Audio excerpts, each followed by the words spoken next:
Well, thank you very much for inviting me to this conference. I've taken my headphones off now. Some of you will have to put your headphones on. It's a great honour to be here with you. This is my first time in Riga, and that means it's my first time in Latvia. Hopefully it won't be my last. This is a fantastic conference. I never knew they could do so much with a railway museum. It's an incredible venue. I'm sure you're having a fantastic time. I'd like to begin by thanking the interpreters who have a thankless task, but if they don't do it correctly, then I struggle to follow the whole conference. So can I thank you in advance for interpreting for me? And if I go too quickly, please give me a sign to slow down. I want to talk to you today about EDC, but I'm calling it Education for Democratic Citizenship. And I think it's one of the most important forward-looking areas of an education that we need to give to all our young people, because it helps them deal with the many challenges and changes they're going to face in their lifetime. And that's whether they live in Latvia, whether they're my children who live in the UK, or whether they live anywhere in the world. Because Education for Democratic Citizenship links the past with our present society and hopefully gives us the tools to be able to address the challenges in the future. So it's one of those areas that really sits between what is already covered in the curriculum and in schools and preparing young people for the challenges that they will face in their society. And although we come from different contexts, we all face very similar challenges these days, which is why all our education systems are constantly undergoing change and change and change and change. And it's a very tiring process to remain positive with all this change going on, but we have to do that. Keeping with the theme of Scrabble, I hope that some of the things I say will give you maybe triple point scores on some of your letters going forward. I should also say that this presentation has been made available to the organisers of the conference, so if you wanted to take notes, and you probably can't because it's so dark, there's no need to, because if you contact Aya and her colleagues, if you find this useful, they'll send you the presentation. So this is what I'm going to cover in the next roughly 40 minutes. What is Education for Democratic Citizenship and Human Rights Education? Who benefits and how? This is me. I should say to you, I started life as a teacher of history. I've been a teacher educator, I've been a researcher, and I've also been a policy advisor. So I understand the different roles and the challenges that people have within the system. I'm going to try, in the time I have available, to cover these questions. What is democratic citizenship and human rights education? Why should we promote it now in our schools and in our society? How should we promote it? And who benefits? And perhaps finish with a few challenges at the end. So if we had more time, I could ask you to do this on your table. On your Scrabble sheet, I could ask you to put down what you think Education for Democratic Citizenship is. And that may be an activity you could do later in the day or when you get back to your various schools. And what you probably find is that people come up with lots of different answers. Well, the Council of Europe, who are a major organisation who work across Europe, have kindly short-circuited this process for us. They've developed a charter which sets out minimum standards for what should be covered in Education for Democratic Citizenship and Human Rights. And this is their definition, which has been agreed and signed off by every country in Europe.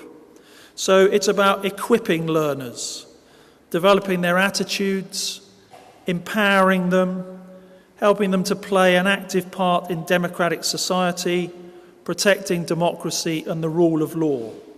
So what you can see from that is it demands a process which is both active and also participatory. And these are some of the skills and attitudes that need to be developed through education for democratic citizenship.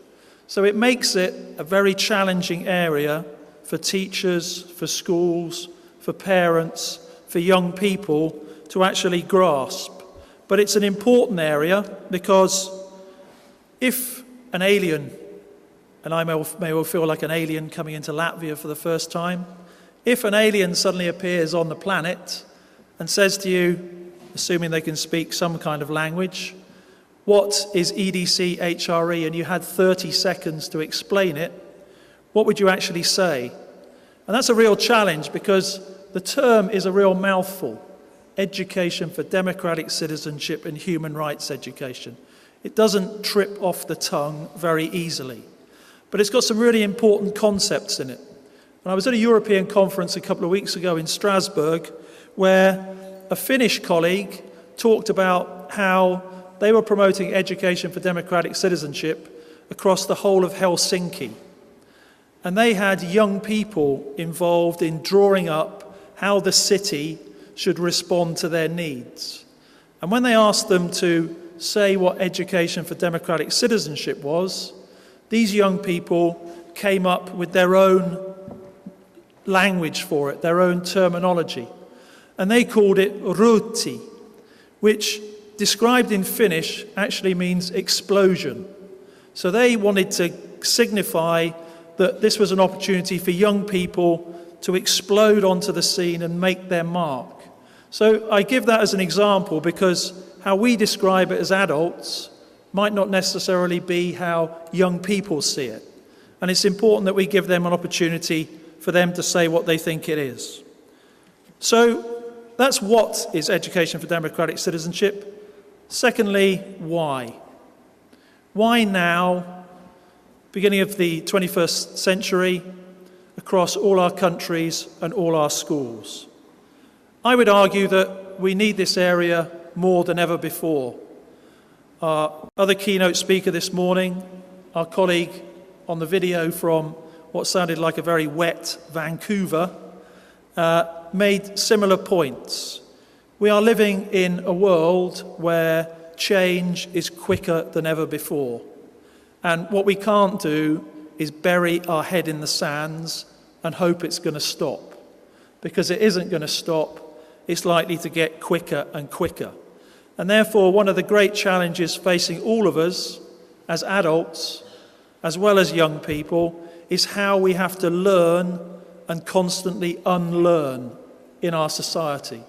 We have to constantly learn and unlearn and learn again as teachers, as educators, and that's tiring to try and keep up with modern trends, modern challenges. And it means protecting the best of what we already have and adding new dimensions to it. It's not about throwing everything out and starting again. It's about evolution rather than revolution. And therefore, the reason why we need education for democratic citizenship is democracy is still the best system that we have until we can come up with another one. And we are not necessarily born democrats. We might have passports, we might have rights, but you've got to educate each generation into how a democracy works, starting at the local level, in our classrooms with rules and regulations, in our school as a community, and schools are some of the most democratic institutions that we have in our society, then in their communities, and then as they participate as adults in their local community, their national community, their European community, and their global community. Because we have lots of multiple identities now. And again, I could have got you to make a list of the different communities to which you belong. And you'd be surprised at how long that list becomes. And because we live in a shrinking global world, you'll probably see that there are amazing challenges which my children, your children's children will need to resolve collectively. They include things like climate change. Already hearing here in Latvia, it's likely to be a fairly dry winter, not as cold as before, not much snow. In England, we thought that global warming was going to be great because we'd suddenly end up with a Mediterranean climate and we'd all be able to sit on the streets having coffee. It doesn't necessarily work like that. We seem to just get lots of rain these days throughout the year and at lots of different times. But climate change, global warming is a massive challenge for all our young people. Another massive challenge in our society these days is migration. And that's both emigration, people leaving countries, and immigration, people coming into countries. And it's creating massive challenges across Europe with the movement of peoples into big cities, into schools, into local areas, and that challenge that comes about tolerance, respect, intercultural understanding, intercultural learning. And therefore, that's something that needs to be addressed through education and through education for democratic citizenship. Then there are massive challenges with our democracy. This is a picture of the Arab Spring. That didn't quite work out quite how people wanted in that area. But the important thing, I think, for young people is that we create a sense of efficacy. And efficacy is a really important word, because what efficacy means is that you will participate because you think your participation will make a difference. So you might vote in a school election or a local election or a national election because you think your voice or your vote matters. And what we're seeing in society now, particularly across Europe, is a loss of efficacy. People still believe in the system of democracy. They just don't like the people who are running the system. They don't like the politicians. Certainly not in the UK, certainly not at European level. So we've got a big challenge about regrowing a faith in democracy and equipping our young people so that they can hold our political leaders more to account. And these pictures show the various challenges facing democracy in Europe. The other big challenge we've got is, what do we do about global capitalism? I saw Costa Coffee on the corner last night when I walked around Riga and saw all the celebrations with your lights and the commemoration. But what do we do about global capitalism? There are some good sides to it, but there are some not good sides to it. And therefore, how does that sit with democracy? And then student voice. If you're being honest, what sort of voice do the children in your school actually have? A lot of people now consult with young people. They ask them their opinions, but if you ask young people, they complain that they ask us a lot, they ask our opinion, but they don't do anything with it. So how far are your schools really approaching student voice, both through formal mechanisms and also informal mechanisms? And the other reason why we need education for democratic citizenship is to tackle new and unknown challenges. If I'd mentioned Ebola 2 years ago, you'd be thinking that was a new country in Africa. If I mentioned Syria, Ukraine, ISIS, we have new challenges all the time. And I think our big challenge with all our young people is, in a world of increasing uncertainty, how can we get them to live with a degree of confidence without feeling scared that the world is doing things to them, that they have no control? And I think that's our massive challenge in the education system, is building that sense of efficacy, of confidence, of worth, that young people matter, that working together they can bring about change. And therefore, what we need to be thinking about is, how do we do this?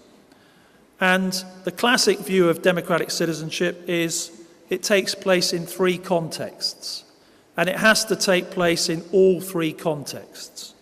There's a position for it in the curriculum. It can be as a separate subject, it can be cross-curricular, it can be integrated through a number of subjects, but it has some real knowledge about society, about the political system, about the economic system, about the legal system, about how society works, where power lies, who has the power, and how you can influence it. It also needs to take place within the school community. So in that respect, it's the responsibility of every teacher in terms of how the school works as a democratic community. It's no good talking about democracy in the classroom, and then when you get out in the corridor, you just knock the children out of the way as you try to get quickly to the staff room, or you just ignore what they say. It's got to be embedded in the life of the school. And then finally, it needs a link out to wider communities. And that can be the community around the school, but increasingly with new technology now, we're seeing schools linking with other schools in other parts of Europe, in other parts of the world. So in that respect, new technology can be incredibly powerful about educating our young people about the different cultures that are actually out there. Because I can't say where my children are going to end up studying or working in their lives or living. I would hope it would be in the UK so I could still see them, but they could go anywhere in the world. And even if they stay in the UK, they're going to have to mix with people from other countries, other continents. So we really need to add a global lens to what we do in education. We need to educate our young people so they're not threatened or challenged so much when they move to another country. They're not threatened or challenged when they have people from other countries come and live alongside them, work alongside them. It's not easy, but we need to give young people this sense that that's what's going to happen in their life. They can't just stay in their own country, be nationalistic, have their own values and attitudes. Those have actually got to change as we actually move forward. And that's where we need to learn and unlearn all the time. And therefore, it's really important that schools see the role that they have to play in this. They are key in our society now. Certainly in the UK, they're the only place where all young people come together. You can't rely on families anymore. You can't rely on churches. You can't rely on civil society. Schools is the only place all young people come together in one place, and that's why there's so much pressure on the curriculum to do everything. Because it's a key source of learning for young people. It's their first experience of public life. It's a common denominator. We've all been through schools. We've all probably kept in touch with school friends. It's a massive social place for schools, and it's a source for learning and meeting adults in a safe environment. The school community is also important. It develops social and personal relationships, and I think the social side of education is increasingly important now.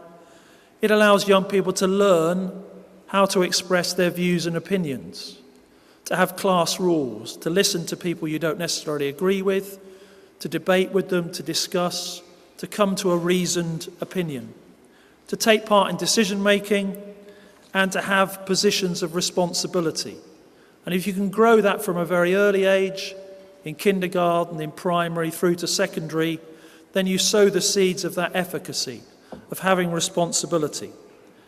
And there's a role for wider communities here about them coming into schools, but also schools going out into the wider community. And schools are an opportunity where young people can make mistakes. They can participate, they can try and change things within a safer environment than in the community. And that means what we have to address in this space is quite challenging. In the curriculum, we have to cover the knowledge, we have to develop the skills, we have to address controversial issues. I'm currently doing a project with the Council of Europe with about 8 other European countries to do some training materials for teachers for them to feel more confident in handling controversial issues. All those issues I showed earlier, young people know about that. They pick it up on their phone, on the internet. They hear their parents, their friends talking about them. So therefore, we can't just say, that's not what schools do, it happens elsewhere. Young people will bring them into the classroom. They will raise them with you. And therefore, I think we all have a duty to help them, to understand them, to know how to look for information, to know how to work with other people to try and resolve them. And that needs to start in schools, so that we equip our young people with that knowledge, with those skills, with those attitudes, with those mindsets that they can take out into adult life. And in our school community, participation, decision-making, and the same in our wider communities. And all the research suggests that if we're developing active citizens, There are two sides to this. There's a knowing side. It's not knowledge free. You need to give young people information. They can pick that up on the internet, but teachers have a crucial role in giving them information or pointing them in the right direction of the information and helping them understand it. But it's not enough just to give the information. You also need to give opportunities to put that information into practice. So if young people want to change something in their school, in your school or your community, you need to understand, who do I go to? Who do I talk to? What are the laws? If I'm going to get opinions of other young people, do I survey them? Do I survey parents? There's lots of knowledge there that you need to understand before you can actually go and do your campaign or try and change. And you also need an opportunity, once you've done your campaign or tried to bring about change, to reflect on it. Was I successful? If yes, why? If I wasn't, why not? Did I have the right information? Did I go about it in the right kind of way? And teachers have a critical role in helping young people to get the knowledge, to do the action, and then to reflect on the outcomes of the action. Because chances are you won't be successful. If you're trying to change something, you won't get everything that you want. You'll have to compromise. You might not get it first time. It might be second time or third time. It might take years. And young people may well have left the school. There's a school in England where they try to get a skate park. It happened 5 years after the children who voted for it got it going. They didn't benefit, but lots of other children afterwards did. And these are all really important lessons, because you need the knowledge, you need to develop the skills, but you need an opportunity to actually put it into practice. And all too often this is what happens. This is a kind of jokey cartoon, but the teacher is saying, I expect you all to be independent, innovative, critical thinkers who will do exactly as I say. And we're probably all a little bit guilty of that if we've been a teacher at some point or other. Maybe you'll ask for answers in your class and you'll keep going until the children give you the answer that you want. And we know from research that democratic citizenship works best where it has greater impact on knowledge, attitudes, behaviour, where it's taught regularly. This is from research in England. It's well coordinated in schools. There are trained teachers, and it's properly assessed. It's not just something you do. There is a real assessment of your knowledge, your skills, and your reflection on your actions. Who benefits? There's lots of research and evidence that suggests these are the main beneficiaries. Schools are happier places where there's good democratic citizenship. It involves teachers and support staff, so it's a whole community activity. Pupils and students benefit, parents, community representatives, and this must be good for wider society.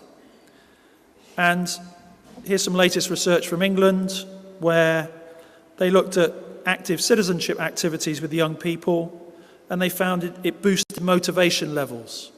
It made young people more willing to come to school because they were doing interesting things. It increased their confidence. It made the learning more relevant.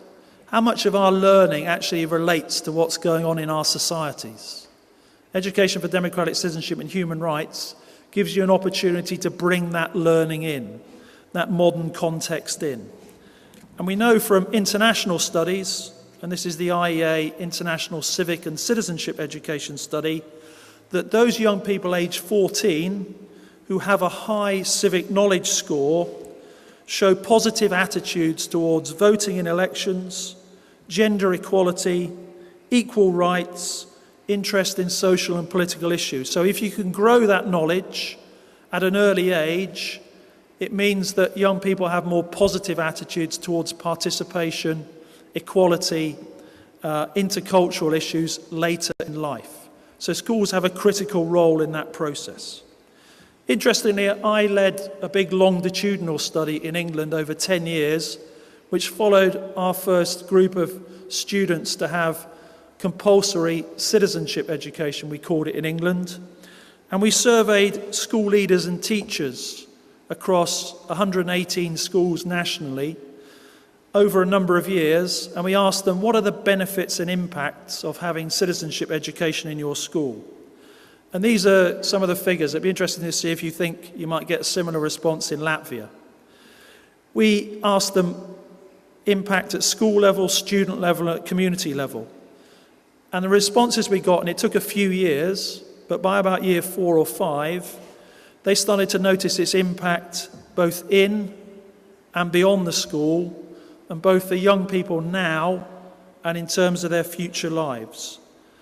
And therefore they thought the benefits of citizenship education, and the light blue line at the top is teachers, and the slightly darker blue line at the bottom is school leaders. And you always find that school leaders are more optimistic than teachers in any survey that takes place. And then if you added students to that, they'd be even less optimistic than teachers or school leaders. It's that difference between the planned, the delivered, and the received. And messages can break down between what's planned, what the teachers deliver, and what the students actually think they've learnt. So there's some useful lessons there, I think. And if you look, they saw the benefits across a wide range of things. So consulting with students, future participation in the community, voting behaviour, student confidence, student participation in the school. And we asked them the areas they thought that citizenship education was having most impact. And it's quite interesting, the bottom one there reads, students increasing awareness of current affairs. So it was the one place, at least in England, where there was an opportunity to discuss issues that were happening in society around them.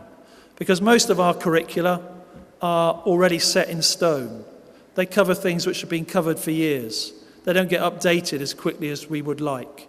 And therefore, most curricula are fairly old, and they're talking about things that have already happened. There's not much space in schools to talk about things that are happening now that matter to young people and what might happen in the future. And areas like democratic citizenship and human rights give you that space. So they talked about them making informed decisions, about improving tolerance and respect, which is important given we live in a multicultural world now. And these are some of the quotes from some of our schools. This first school said that good citizenship ran through it like a rock, in the sense that in England we have these candies you can buy at the seaside that have a name that goes all the way through it. So wherever you cut it, you see that name.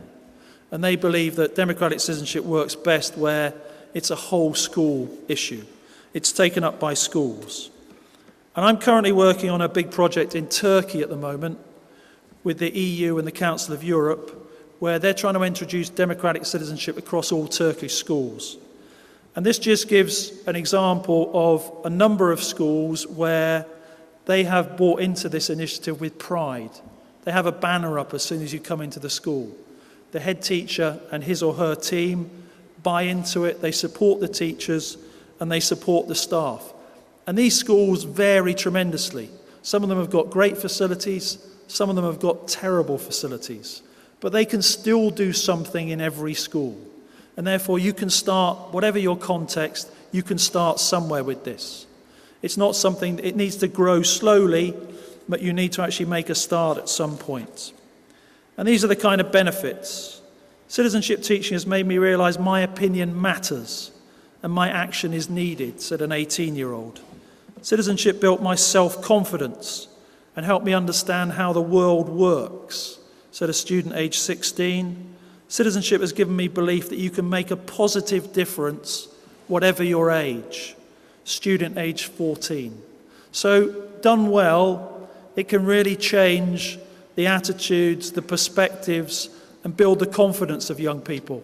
And as I said earlier, I think that confidence is really, really important these days, given all the challenges that are on our young people. The pressures in terms of social media, connecting with their friends, the whole issue of images, imagery, body shape, all those kind of things. That our young people are having to grow up quicker than any generation ever before. And therefore they need our support in actually doing that. And that is a real challenge for us as educators. Because as I said before, we're having to learn and unlearn as we go along. But we're making incredible steps. This conference wouldn't be possible without the support you're getting from EDC, without the different ideas. And why it's interesting, I think, is because we all face these challenges, no matter where we live, no matter what our contexts are, but we don't have all the answers. Each of us has some of the answers, and therefore we constantly need to exchange ideas, views, look at new practices, and embed them onto what we actually do. So what I wanted to do to finish in the last 5 minutes I've got is just show you a quick video and then identify some challenges and support that is available to help you. This video, don't worry if you don't understand English, hopefully just the faces of the children, their expressions will tell you what they've got out of their involvement in. I work part of my time for a leading NGO in England called the Citizenship Foundation, which, as you might work out from the title, promotes democratic citizenship. We have a big program in our primary schools for children aged 5 to 11 called Go Givers. And we have a program within that called Make a Difference Challenge, where young people are given a small amount of money by the organisation, and then they choose a project, an activity in their school or in their local community that they want to work on. They collect money, they do lots of activities, and then they make a presentation to their school, to their parents, to local community representatives about the outcomes. And this short video, if it works, will hopefully give you an example of what happened in one particular area in the north of England. So I'll hand over to my technological colleagues to try and make this work. So from the off with the Go Givers project, it was quite obvious that it was going to be child initiated. We wanted to pick a local issue because we felt we could make more of an impact that way.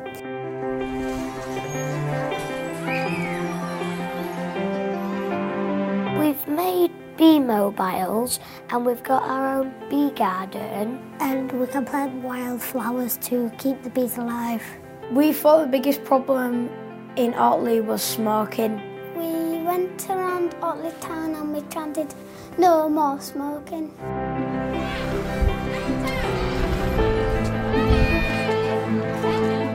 The impact on the children is a huge leap of confidence. Realising that you can make a difference has a ripple effect on siblings, on families, on communities. If the children tell the parents tell other members, it gets out into the community.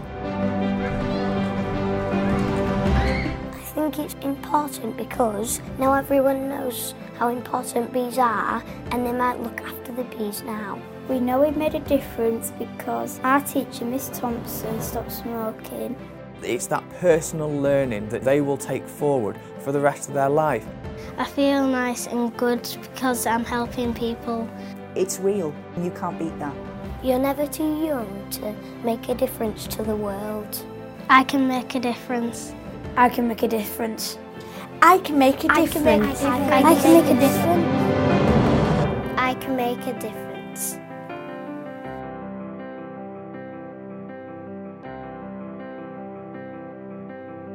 So hopefully that gives you a real flavour of what you can actually do on the ground.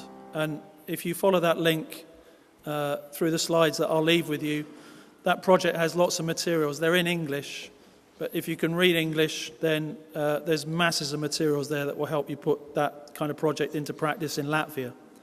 So just to finish, some of the challenges. What we found from practice, from research, are some of these factors. School leaders are absolutely critical in making this work. They can either destroy democratic citizenship in the culture they set in their school, or they can open it up and really expand it. It's not always the system. If the system doesn't work, then sometimes you need to actually change it in schools. Legislation can help. We made citizenship compulsory in England, and that gave it a kick. Some countries make school councils compulsory. It's support and training, which is why it's fantastic you've had this opportunity, which is so key. Really, really important. Democracy is the solution, not the problem. And the final thing, I think, is that you shouldn't bolt on. If you bolt something on, it's not going to work. You need to integrate it, and that's not an easy process because it takes time. But that support and training is really key. The next slide I'm going to show, I want you to try and find the face in it. If you find it within about 0.5 of a second, you're a genius, apparently, according to the slide. But these are one of the challenges we face with support and training because there's so much out there. Where do we look? Who's going to help us? Anyone spotted the face in there? These are coffee beans. This isn't a real example. This person didn't get crushed by coffee beans. It's a creation. Anyone spot the face? Shall I give you a clue? Because I'm running out of time. You want to go in the bottom left quadrant, the bottom left corner. Anyone spot it?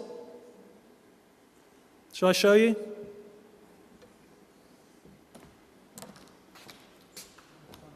And that's what it can seem like with support and training. There's so much stuff out there. Where do we begin? Who do we go to?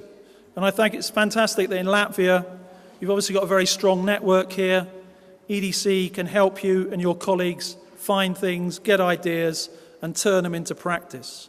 And there's other help out there if you require it. The Council of Europe have got fantastic materials translated into lots of different languages. I'm sure they have them in the EDC office, but if not, a lot are available online. There's a charter that sets out the basic principles of democratic citizenship and some core things that need to happen. There's a policy tool. There are teaching manuals which are already there. The other development you might want to keep an eye on is the Council of Europe with the Wergeland Centre, a new centre in Norway, have started doing some summer academies. These bring groups of 3 from each school, a head teacher, a teacher and a community representative, together for a week, teams from different countries. And what they do is they learn about democratic citizenship throughout the week, and then they put together a plan for how they're going to promote democratic citizenship in their school in the year to come. What the head teacher's going to do, what the teacher's going to do, what the community representative or parents is going to do, and they get online support throughout the year and an opportunity to report back. So there's an opportunity for teams to learn from people within their own country, but also from other countries. And there's talk at the moment, there's an academy in Poland for Central Europe, there's an academy in Montenegro which I presented at in the summer for Southeast Europe, and there are some initial plans at the moment possibly to get one in the Baltic region, possibly involving Estonia, Lithuania, Latvia. So I'll keep Aya and her colleagues up to date on developments there, but if that took off, I could see people from this network really making a major contribution to this. And I think the final couple of things to say to you is we don't get everything right all at the same time. This is a slide they used in Turkey to say to people, you might have all the right bits there, they're not necessarily in the right order. And that's how we actually learn, by trial and error. But unfortunately, our education systems now pick up on the errors and don't necessarily encourage you to do the trialing. And I would strongly encourage you to learn from your errors, but also do the trialing. And the other thing we need to do, and I think it's shown through in terms of what you're having here, we need to celebrate our successes. Because we work bloody hard these days, under a lot of pressure. We need to celebrate where we get things right, where things really work. And new media is a really powerful tool for that. I don't Twitter as such, my children do, but there's massive opportunities to promote what actually goes on to a wide range of audiences. And I'll just finish with a couple of quotes. The first thing we need to think about before we think, what kind of education do we need? I think this is spot on. We need to think about what kind of society do we want? Because if you think about the recent economic crisis, who caused that? It was our most educated people in society, the great mathematicians, the great scientists, the great lawyers. And what they did is they got greedy. They forgot about society. They forgot about community. And therefore, just because you have an education that means you're good at maths, languages, science, you need to have an education that reminds you about society and communities and community cohesion and how, doesn't matter where we are in society, we're all part of the same society, and we need to learn to work together and work together with each other. And the other challenge I think we have in this area is we're never going to have to stop with it, unfortunately, because each new generation needs to be educated. They need to be inducted into our democratic systems, strengths and weaknesses. We need to help them prepare for the challenges ahead. So if I'm still alive and I came back in 20 years' time to give this kind of presentation, assuming I had a Zimmer frame that kind of got me round, it'd be interesting to see what I might be talking about. I'm sure it would be some of the same things, but within a very different context. So I just wanted to finish by saying thank you very much for listening to me. Good luck in what you actually do, and remember EDC as a ruuti, making it explosive, something that really has an impact for young people. So thank you very much. I hope you enjoy the rest of the conference, and hopefully you'll invite me back at some point in the future. Thank you very much.